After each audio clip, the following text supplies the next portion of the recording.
Europe at the turn of the 20th. And he was the one who started in New York and learned a second language. And so I'm just following in family tradition of being a nomad, taking chances, and pretty much drinking life. Because if you do something stagnant, it doesn't work that way. I mean, Right. you don't want to grow moss on your rolling stone. You always want to be doing something. Oh, absolutely. Absolutely. And where do your grandparents hail from? I am Romanian and Russian, German and Polish. That's my background. Oh, I got you there on a couple of them. I'm Polish and German. I'm a little bit German, mostly Irish. Do you get down and do the Russian dance? Can you do that now? Not at all. I mean, I'm pretty much second generation Philadelphian, and so I'm more of a Pac-Man pinball sort of person. Oh, me too. Me too. But that's, honestly, if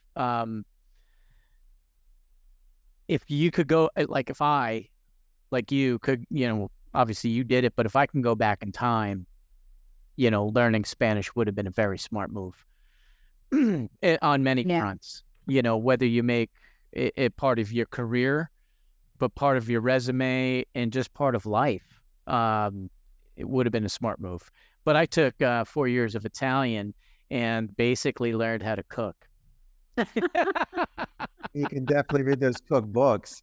How about this? I needed padding. I needed like a batting cage sort of philosophy where if I were in Arizona in Tucson, the moment I left the classroom, I could practice Spanish pretty much anywhere. And so I didn't have to, like yourself, be in a kitchen, download, plug in, bring equipment.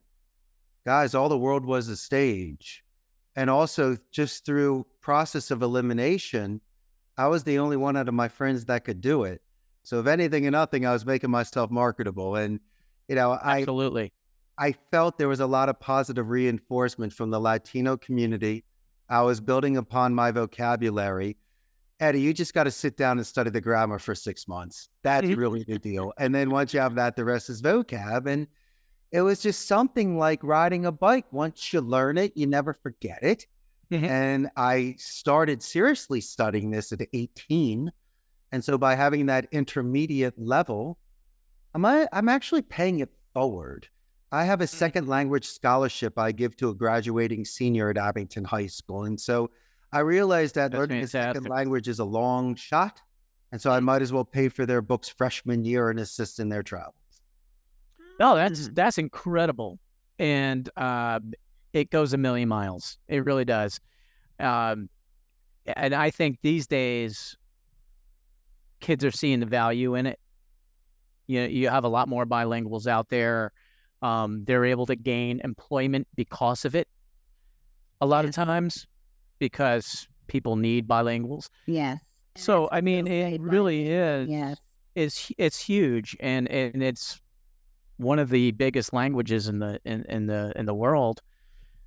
So it is a smart move. And then you parlayed it into training folks in Costa Rica in a call center atmosphere, customer service. That's great. Which has to be a whole new challenge. Well, yeah, what at 27, what made you go down the, you graduated high school. Okay. And then you go to college, but you aren't in big colleges, whatever. But what made you at 27 make the decision to go to Costa Rica, which, by the way, is a beautiful place? Because we had someone on from Costa Rica and she turned her computer around. It was daytime. And it was just gorgeous. It like was a gorgeous. Movie setting, like a movie. Yeah. You've been there, obviously. So yeah, a long time. So what made you choose that? Excellent question, Lynn. It was momentum. It was positive reinforcement. The fact that I interned for Telemundo during college. Post-grad, I got a job with Telemundo. Oh, okay. And so if you think about it, I was building upon this language and testing waters. And so No, at 27, my friends, I was given a 1 in a million opportunity. A very good friend of mine owns a call center here, and he said, Richie, why don't you come down for just 2 months to teach some English? And when I walked off the plane, just like you're saying, Eddie, I'm in paradise.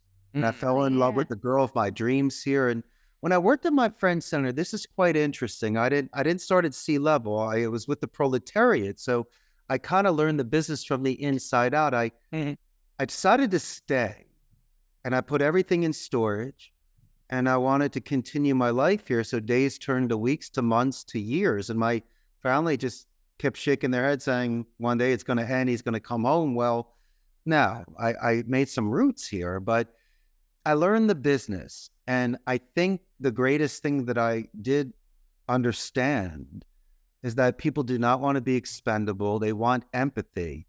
And if you extend that to them, you might get some sort of fidelity where people won't leave you.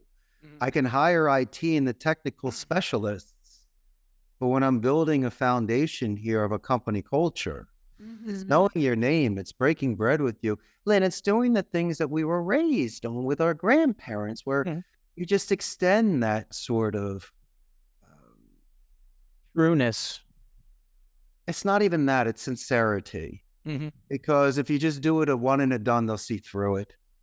You really try to invest in people and make them more marketable, especially being a guest in another country. English being my first language. I can teach you every curse word in the book.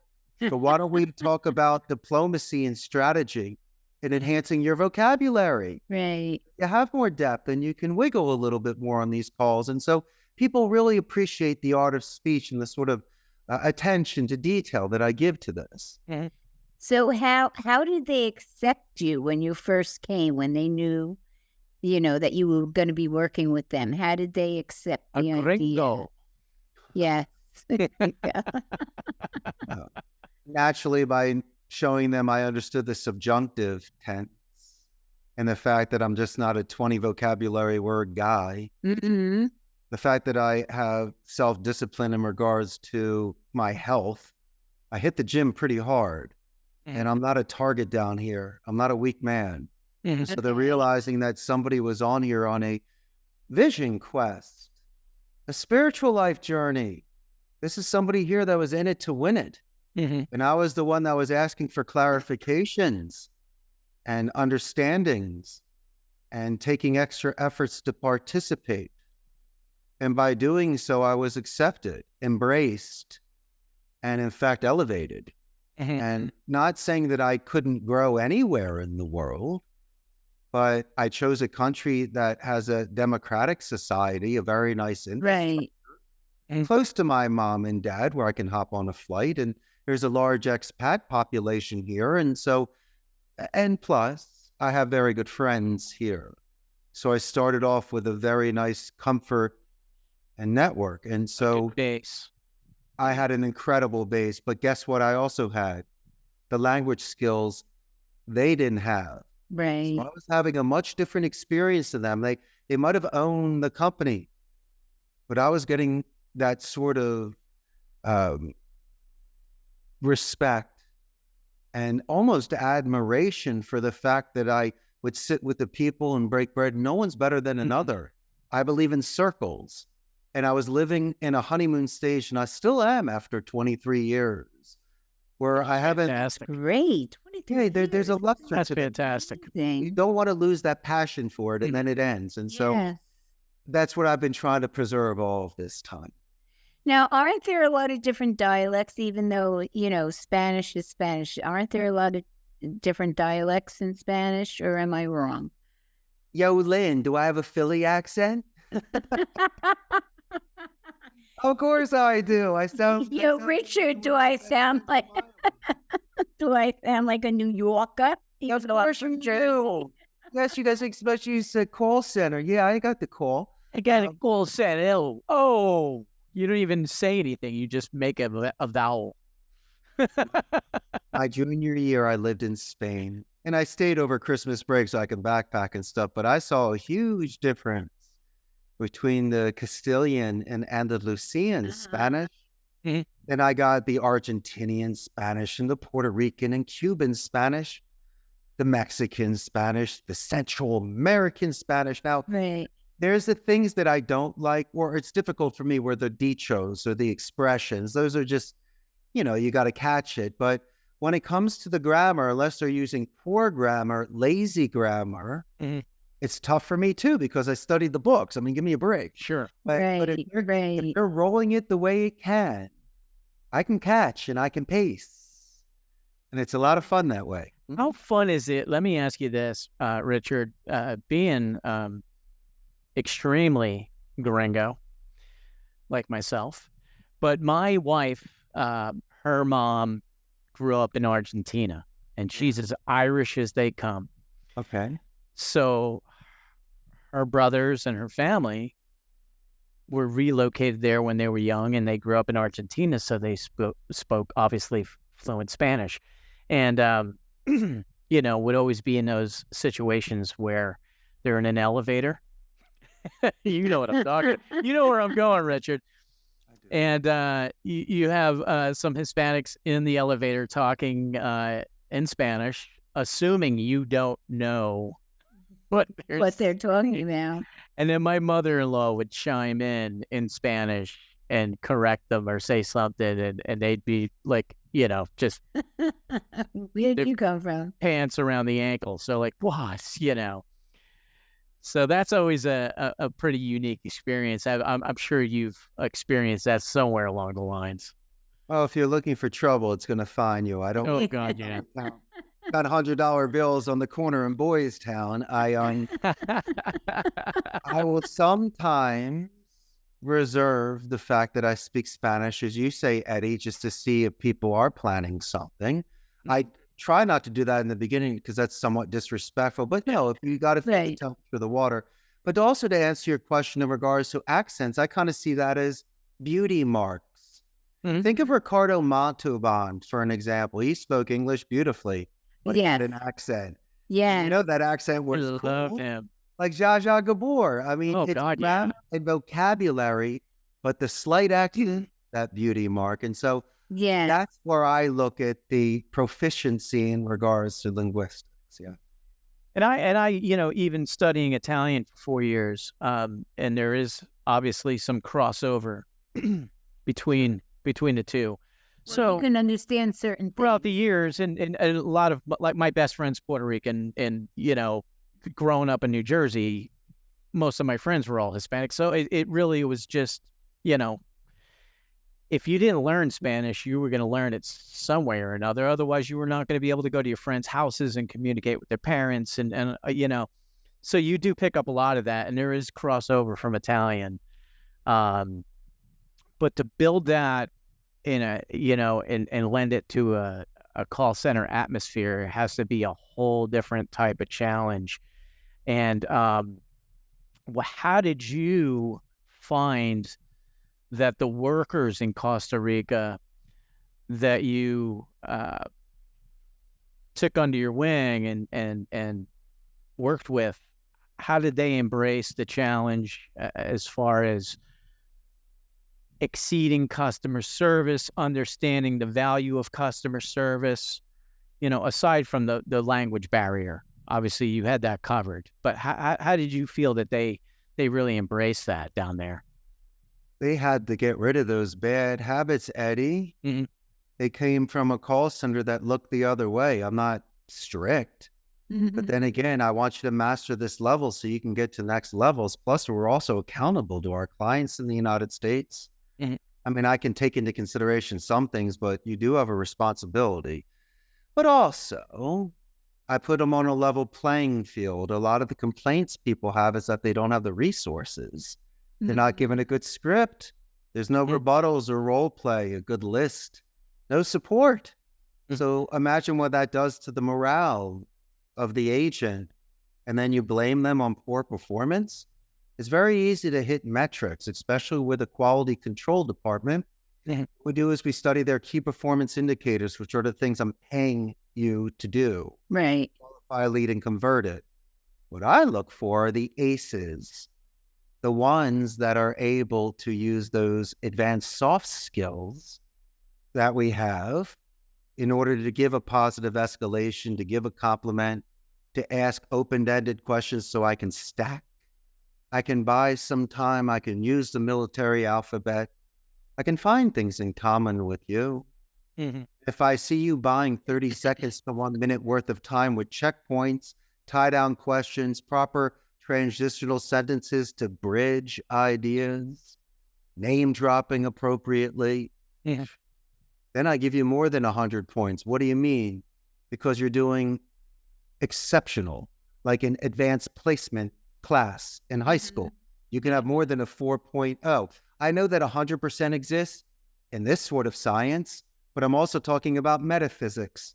I'm talking about connections with people that you can't put on paper.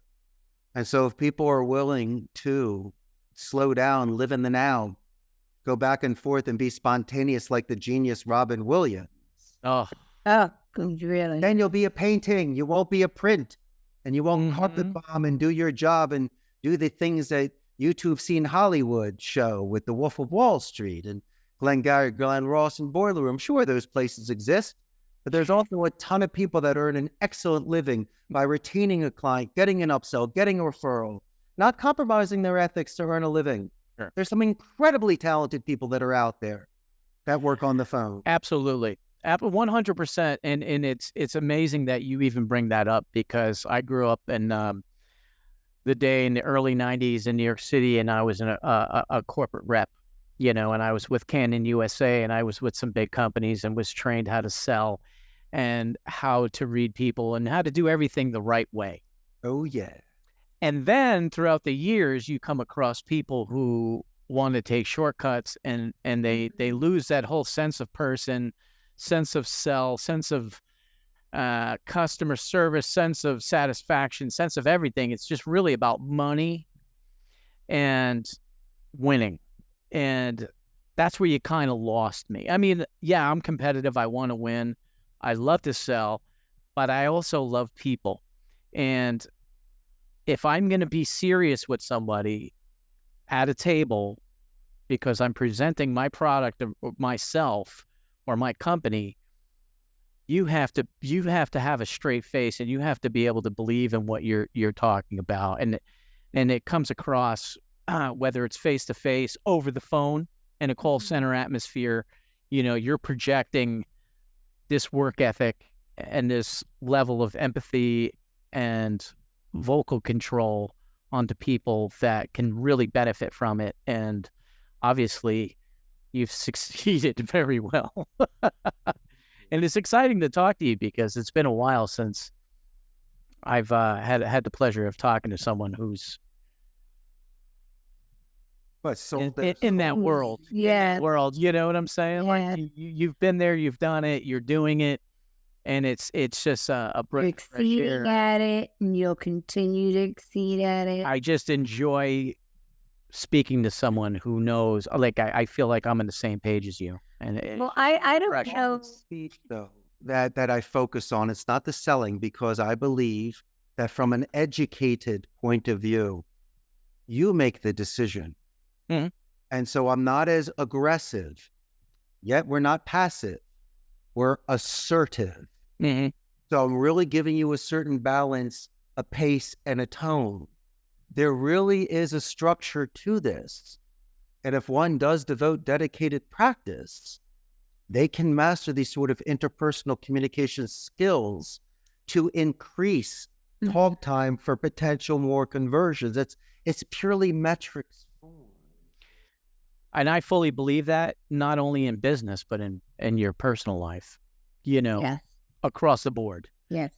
But in a business setting, absolutely, because I think a lot of people get their heads filled with nonsense through movies and everything else, depending on what, if they get into sales or customer service or whatever, avenue they go down, and they have these thoughts in their heads of what it's supposed to be, but what it's supposed to be is totally different. It's human communication between two people, and you're trying to work through what their needs and wants are, and you have to listen and take it all in and be able to have proper dialogue so that you're on the same page the whole way, being And attentive. it's follow through too. A lot of people, There's so much to it, but like you said, Yeah, Richard, I mean, a lot of people don't it's not like go that. beyond a certain you have to- point. it's honing your craft in a sense. Eddie froze. But for me, it was always listening. But Lynn, you brought up an amazing point. I can cold call, close you if that's what you want me to do. But no, Lynn, it's building a pipeline. It's selling for time. It's selling for information. It's respecting boundaries and protocols of company. Maybe instead of doing 100 phone calls a day, you do about 80 so you can spend a little time doing some due diligence on a LinkedIn profile. Exactly. Or a website so I can custom make your voicemail, email, or when I call your company, I could say, hey, Lynn, how you doing? Eddie around, so it's like I already know with whom I'm speaking.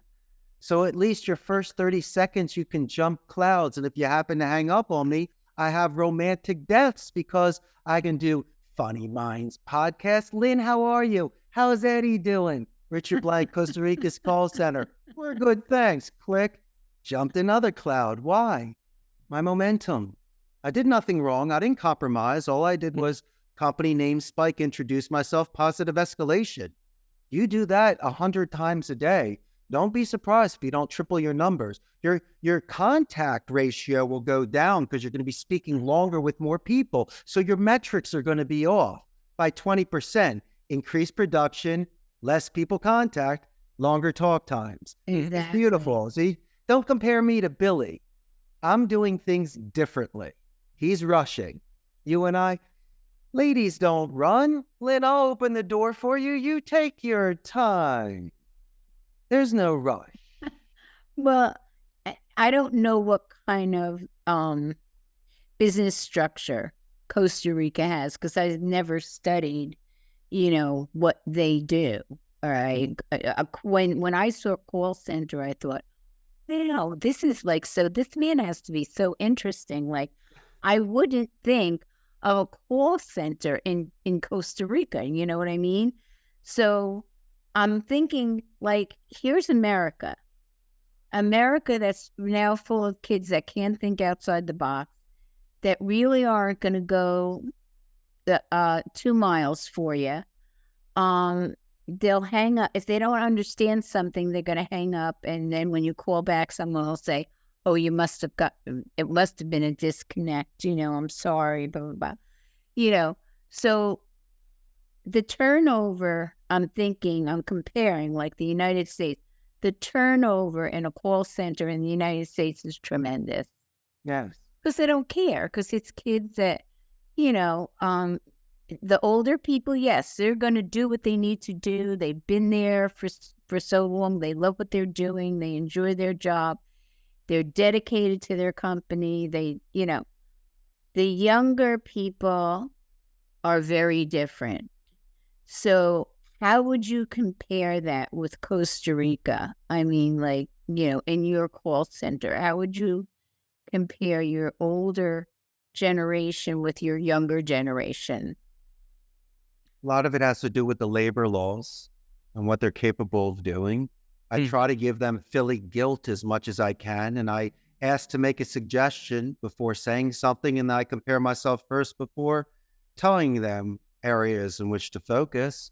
Okay. But I tell you what, I can't stop the attrition rate at a call center, but I can reduce it. Okay? There's a huge difference between natural and forced attrition.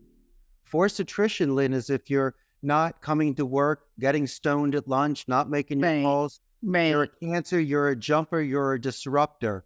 I got to let you go and replace you. It's right bus, maybe wrong seat. Right. But I tell you what, Amazon is here, HP, Intel, and Oracle. So there's leverage with the agent that is marketable. So I may have a natural attrition where there's a scheduling conflict because of the university. Maybe their girlfriend works there. It could be closer to their home. And let's be realistic. If they're really talented, there might be other opportunities that may be more lucrative. But I guarantee this, Lynn, Eddie, the three of us would never publicly deface somebody. We'd never make them cry on the floor. There's no walk of shame at my call center.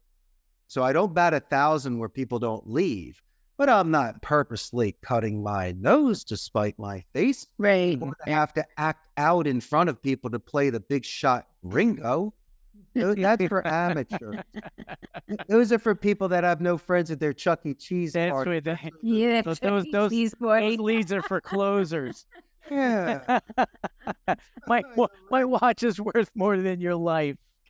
You're talking about Blake and Glenn Gary. He made $750,000 last year. Come on, that's some classic stuff. I love it. You know, I had Richard. I had friends back in my New York City days that were stockbrokers, and you know, they got their Series 7, did their deals, cut their tie, and they lived that movie to the point of nauseum. Like, these guys would get together every night and watch this movie. Okay. And then go to work the next day and act it out. About Glenn Gary, Boiler Room, or no, I'm talking about Boiler Room. You're talking about Boiler Room. Boiler Room. When I hire people that have, let's just use collections for an example. In my opinion, that's Division 1 compared to inbound back office customer support. Mm-hmm. These people are exceptionally well-versed. Mm-hmm. And that's good. And they are aggressive. But I've also, like, if you've ever read Machiavelli's The Prince, they're also mercenaries. There is absolutely zero loyalty to a flag. They'll leave you on a drop of a dime for an extra $1. They're usually a disruptor, like a Dennis Rodman on a basketball team, might be the rebound king, but he also had some issues going on as well. Choose what you want to do. Just a couple, just a couple. Well, what a phenomenal player and what a personality. There's positives and negatives to it. It sold seats, didn't it? Mm-hmm. And yes, also the guy could back up. Oh, yes, he did. He could back up his game. And so these are people here that are wickedly talented, sharp tongue, but dangerous. Because sometimes it's substance, sometimes it's issues outside the office, or just being on such a high level of intensity that it just doesn't jive. Not saying that someone that's more passive can't do it. And I love that sort of rhetoric. In fact, that sort of high-level rhetoric and intensity, I think that could be used in any sort of situation. It's just glamorized because of the stocks, the money, the sense of urgency, and the timing. I got you on that. But there's a lot of huge deals that are made that could be done over 6 months period of time. That just doesn't have to be a cold call close on a Wednesday. And so there's different levels of it, but it's still the same sort of goal in mind. But no, I think that when people are that well trained, it's an art form, but it's also like fire. They can use that for warmth and for health, but it's also a skill that can burn. That's very dangerous. And I believe that these people should use those skills for good, not to. And then you say, but these call centers exist that may have gray areas or do things that are unethical. Well, people choose to work there. And if nobody goes there, no calls are made. And so these sweepstakes and these other sort of call centers that are shady and that hurt people and that have the bad reputations, they make us look bad. But then on the flip side, there are call centers here that have resolved issues for you and have gotten you better deals. Or since you pressed 0, you were able to relieve some stress and resolve. And so, does your call center, do you handle a myriad of things as far as customer service? I was going to ask, or do you specialize in specific businesses? Well, we have specific verticals that we work with. I work with law firms, travel, movies, and music. So you're broad. So you're diverse. But I'm also selective. As proud as my parents are for the new projects that come into the center, they're twice as proud of those that I turn away. And Eddie, you always want to make Mama Lynn happy. Absolutely. Very important to do. I got to keep her hair purple. You know this. No, and I know how mothers are. She'd say she's not angry at you, but Lynn would be very disappointed in you, and that's a knife that twists. Oh yeah, exactly. It's worse. That's a whole different It's story. worse. It's the difference between her calling me Eddie or Edward. Oh, when I hear Richard Andrew, I know I'm in a lot of trouble. Yeah, right? You're done. You are done. But these were the decisions that I had to make. And I'm not the 6-year-old kid stealing a candy bar at the supermarket. If I were at that supermarket today, I'd probably put $20 down on the counter and say, we're good. And he's like, who are you? Don't worry about it. 1977. Seriously, I was stealing what was like a Clark bar or something. It was a Charleston shoe, and it was 25 cents. I'm giving you a lot of money here. I mean, it is worth it. But Totally. But you change. And you can't be hard on yourself when you're 7. And things are different now. And as much as money seems like it's great, but when you have it, it is great. But then again, like for me, I paid forward. I get more satisfaction seeing somebody crack a code, shed some skin, and get to another level than I do earning $100. Why? Because I can only eat so many dinners. Yeah. What else am I going to do? Yeah. So now it's for me to, as I mentioned before, give it to others. So do you? It's gone. What do you do down there? Like, do you have a significant other? Do you have, what type of a life do you have in Costa Rica? Oh, I married a princess. Her name is Grace Bourbon. I met her when I first got here. Been together 23 years. She's a local tropical girl. Really? The mountains of Costa Rica. Like a Moana? Oh yeah. You didn't About waste like it. this. You didn't waste any time, you dirty old man. You. How about this? When I first got down here and we went on our dates, it wasn't like going to the movies or bowling. We went to a park, and I had this woman pointing out every plant, every flower, taking certain things off the trees that were edible. And it was almost like falling in love nature channel. Yeah. And so I've had people impress me with so many things, but I literally had this woman that is sharing her life. Like my Pac-Man in pinball is as foreign to her as seeing Guanabana in Costa Rica. And so you're combining these two amazing worlds. They were coming together, and there was no judgment. I mean, obviously, we're as opposite and different as the day is long, but we found... That's good. Opposites attract. Well, this one did, because we found ourselves so interested in one another, and every day it's sharing. Yeah. That's great. Upon that, No, there's always a yin and a yang to life. I mean, in one way, shape, or form, and that is phenomenal. So that's good for you. I mean, That's it makes you great. not only fall in love with the woman, but you fall in love with your location, the country, the whole culture, the whole scenario, thing. and hasn't stopped. it's fantastic. I wanted one more shot at it, because once you post-grad college, life's over. You might as well work it out. You just got to pay back the money. Yeah, right? And so I had this last shot. Like, no, I all this money. Now, I understand, and I see behind you that you have a love of restoring pinball machines. You have like a Huge, very huge collection. large collection of pinball machines and jukeboxes. I love jukeboxes. You don't see jukeboxes anymore. I mean, I used to love the jukebox, And there is a bowling alley that we go to. Friends get together every once in a while, and they have a jukebox.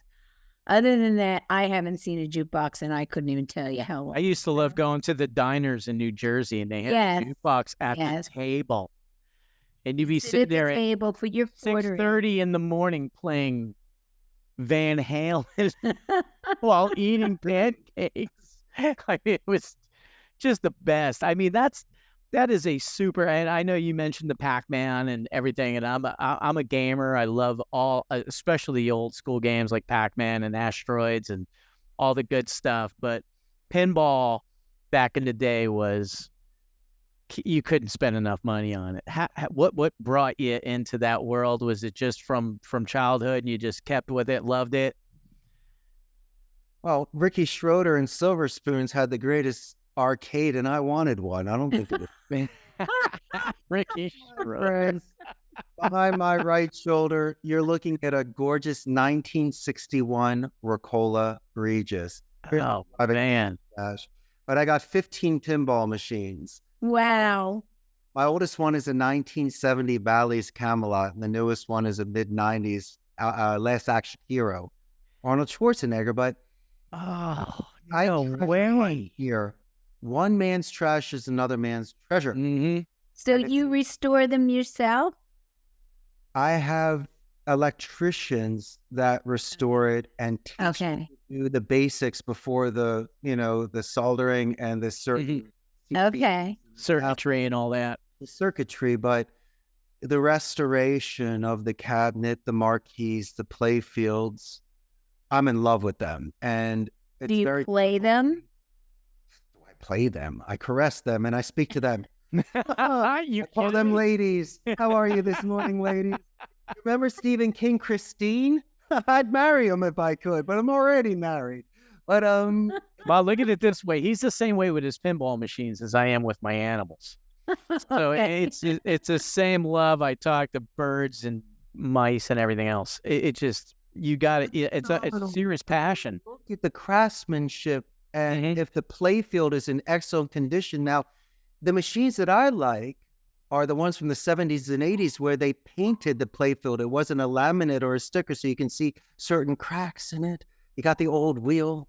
These are the sort of things where I look at them slowly, and there's certain companies in the United States that you can order specific parts. So just by getting the certain resistors and fuses, a machine I can pick up for a couple $100, I can get a little work on it, and for an investment of, let's say, $500 to $600, sitting on a machine worth $5,000, and that's what import taxes. Like that. So, am I looking to sell them? No. But do you want to look at the value? Sure. But it's not that. It's I love them. It's just a passion. I'm enjoying them, and it is my passion. And one of the smartest things in life is knowing what you like.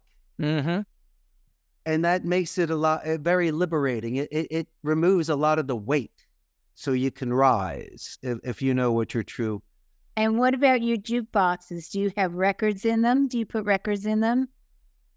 Oh, Lynn, you're going to love this. So I grabbed these jukeboxes, and I figured that I'm going to get a cachet of, let's say, In Excess or Duran Duran. No. And it's not even, it's not even Julio Iglesias. These are artists from Central America that I guarantee you've never heard before. It's not even $100 Jeopardy question. It's, you can't get it. Like, let's say Wheel of Fortune. I could do all of it. I could almost spell it for you, and you'd probably even say it wrong. No. So I hand them out as prizes, and I'll go on eBay and I'll grab my own 45s that I like, and I'll fill them up. But I'll also put in a Bluetooth. Why? So that I can have everything. Yeah. So the most is the outside, as long as it's preserved in the glass, and then I think you can convert them. Okay. That's fantastic. I mean, that really is fantastic. You know my weakness is, and you're gonna love this one, Richard. What's that? My favorite movie of all time is Jaws. I have Jaws toy, like I'm a giant 5-year-old. My wife is like, "What is that?" I'm like, "It's the original truck that he drove to the beach." Like I have it all, and it's on my shelves in my room, and it's just Jaws, Jaws, Jaws. And I have the Captain Quint USS Indianapolis speech on my wall, like the whole thing. Oh, yeah. Which my wife bought for me. She just reminded me heroically. But, it's just these things that you just find so much joy in and so much passion. And then I wound up having a passion for sharks. Now I want to dive with sharks. Like, I just love sharks. It spurred into more passions, but it started with one. And I identify with that to a degree you have no idea. But it really does make you, it just really makes you happy. But It does. I use this as a happy medium. Okay? I believe in gamification. Recess was the best class. So if people can meet others from different departments, let off steam, recharge batteries, fall in love by the Pac-Man machine, hang out with me. I've done something here because it's one less cigarette, one less person isolated in the corner watching TikTok, and it's allowing people to use this hand-eye coordination, which is an additional stimuli, which they're not doing on the phone, so they don't ice a kicker, so they're not cold when they go upstairs. Like the runner that jogs in place at the light. And so I can't, and also before the first training class, I allow the 24 agents to hang out together in the game room so they can bond. Oh, that's great. Smart move. Smart move. That's That's great. That's Smart move. If I mean, you ever do come take to funny Costa minds. It's Rica- got to be fun, you know? Absolutely. If I ever come to Costa Rica, I'm coming to your game room. And I'm picking you up at the airport VIP, Solid. You know that. Okay. Hey, listen, if I come to Costa Rica, you better pick me up at the airport and you better have a monkey. Oh, Like, I just, because When you're coming. exactly. And I will bring an acoustic, so we'll write some songs. That's if you get a monkey, I'm never coming to your house ever again. So if you want your mother to stay away, get a monkey. Oh, you have no idea. I'm on the verge. It's like, I'm on the verge of just having a farm inside my house, which would be a first. But really, you know, it's all, Richard, it's all about passion. And you obviously have, you have a lot of strong passion. passion. You do. you know, and you've been blessed to find a home for that passion and a home for where your heart lies. And, you know, I think it's phenomenal. And I'm blown away that I got a chance to even meet you. I know. I was very when I read your story and I said, oh, I have to ask this man to be on the show because this is so different. You are such a different type of person, and I like diversity. So, you know, I just said, oh, I hope he says yes. And when you did, and you said, oh, I'm excited to be on the show. I'm like, oh my God, this is so great. You know, She was like a young prom date, Richard. She was like, oh, please say yes. Please say yes. Of course I'm going to say yes. I was like, God, don't sell yourself short. You help a lot of people out there. I'm just one of the many in your audience that decided to reach out and say hello. But I'm also paying it forward because you do have a happy show. You do make people feel good. And you know, Lynn, you're the best mom, and Eddie, you're the best big brother. And so I think your community is only going to grow. And so the fact that I'm here is wickedly cool. I'm really happy to be hanging out. Super cool. You have no idea. Super cool. really Great energy. And, you know, that's what we, you know, the name of the show sometimes could be deceiving, but at the same time, our whole focus and goal is just trying to find the most interesting people we can find that are uplifting and that have levity into the conversation and have somewhere a story to tell, you know, and you fit that perfectly. 100%, and massively excited. I got to get to Costa. We have too many Costa Rican people on our show. Like we're missing out. We got to shoot from down there. Yeah, Richard, just get the guest bedroom out. We'll come down there with the laptops and we'll just shoot from down there. That's a definite done deal. Okay. You could even put me to work in your call center. I'll get in there and give some high level customer service. And we wouldn't be friends anymore. You definitely wouldn't want to make phone calls at a call center. I know, right? No, why? But it really depends on the. I don't even care. You know, I love speaking to people. That none of that matters to me. I've been in sales. I've done I've done it all. And honestly, he's an entertainer. Any personal interaction in any way I can help people, it's enjoyable. So it's not even work. I know. And that's the way I think you look at it, Richard. It's really, yeah, you have responsibility. You have a lot on your plate because you have more pressure on you right. to make it happen. But at the same time, I think you probably are in my mindset that it really isn't work. What pressure, Eddie? I signed up for this. This is the price to pay. Yeah. I'm the Tarot Fool card, walking off the cliff, selling rose with the sun on my face. If you're not going to do this, then don't pass me the ball. If I'm not willing to put my chest out, then don't do it at all. Exactly. And so these are the kind of things where really it's about maturity.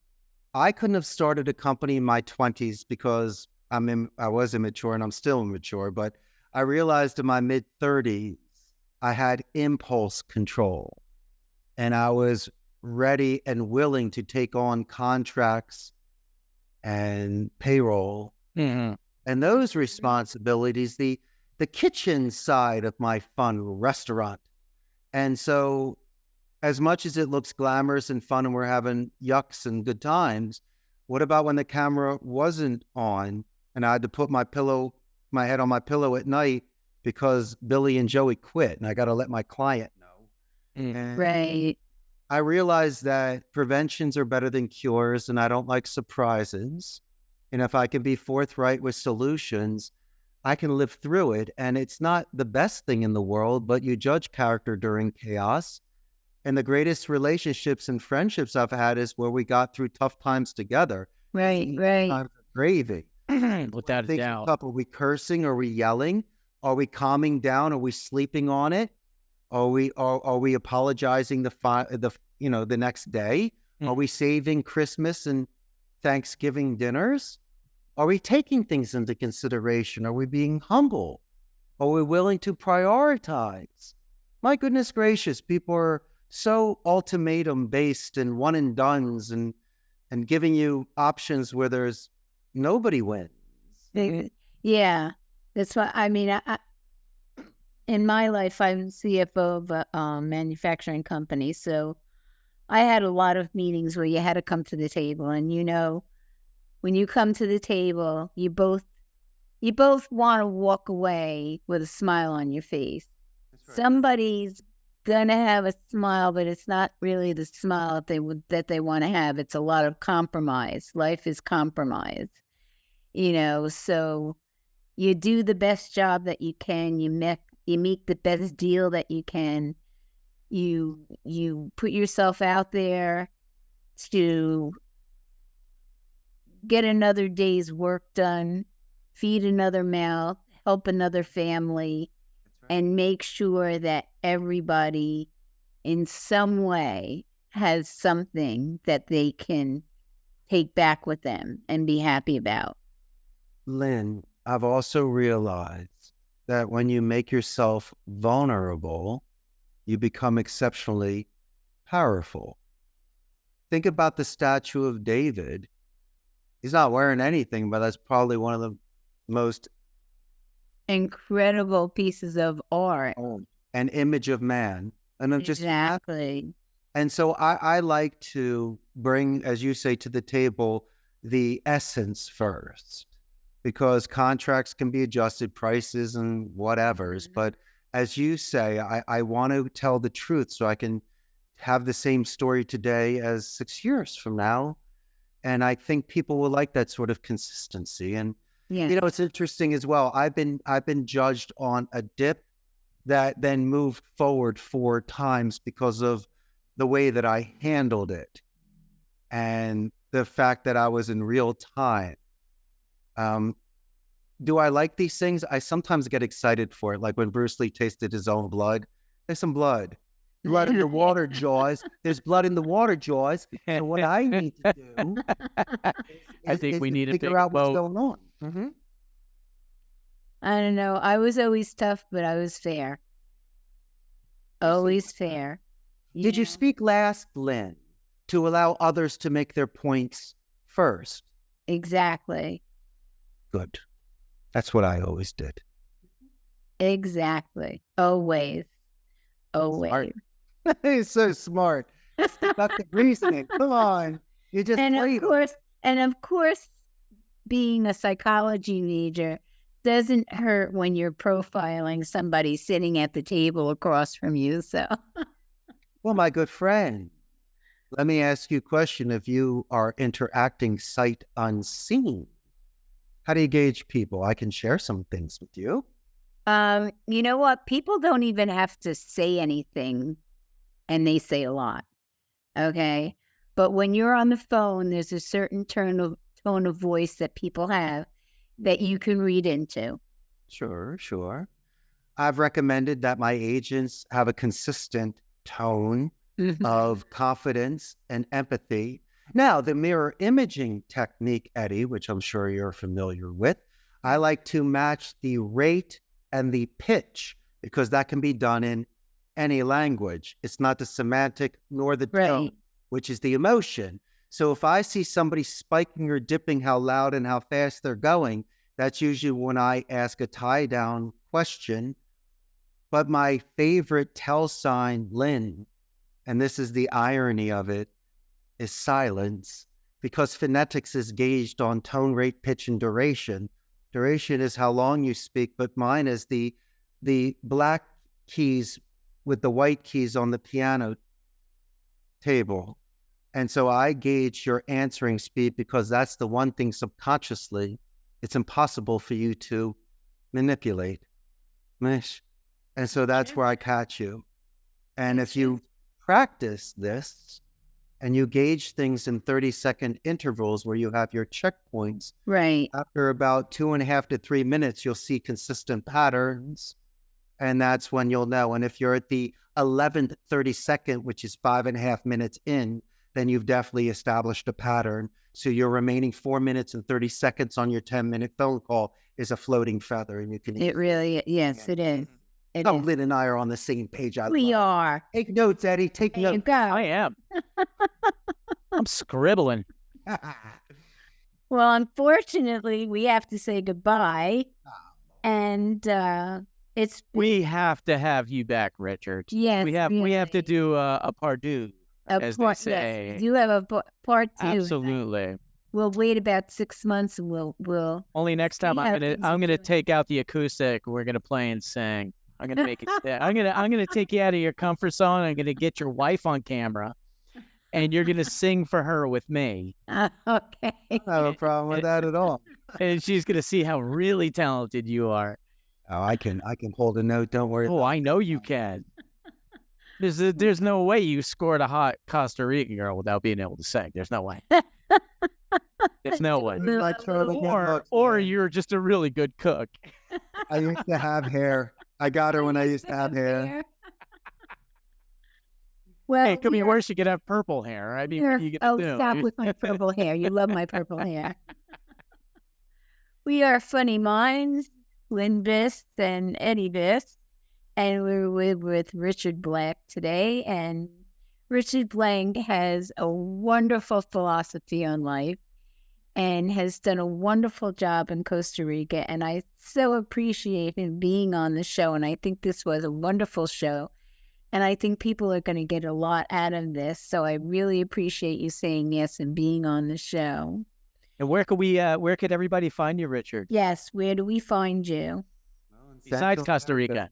Aside from being in Costa Rica.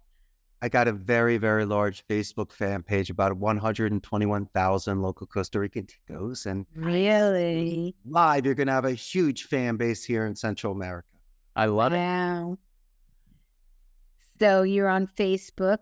Give everybody your Facebook. Under Costa Rica's Call Center. And if you want to look up the website, costaricascallcenter.com, or just look up Richard Black Call Center and go under images, and you'll see all of my cool pictures of my pinball machines, air hockey table, my Art Deco building with neon marquees. Well, you got a little Miami going. You got Miami going on. I hope. No, I'm just living in the 1920s. That's all. You're going to send this out to your 121,000 people. Yeah.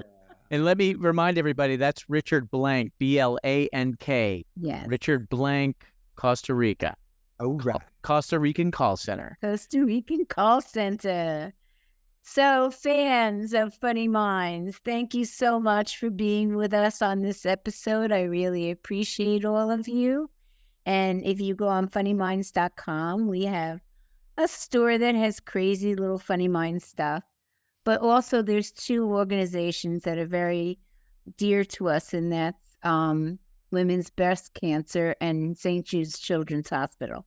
So you'll see that big purple button there, and if you're so inclined to donate to those organizations, we would greatly appreciate it.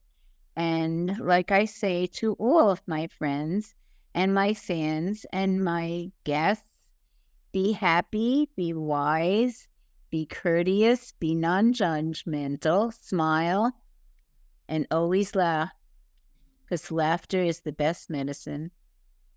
And with that, I say goodbye, Richard, and I wish you well. And we will be in touch again. Richard, thank you so much. Thank you. Thank you so much. I really had a good time. Definitely have to Rita do a from part Costa 2. Rica. Thanks, guys. Yes, absolutely. Yes, we should. I'm cooking you dinner. Bye-bye now. Bye.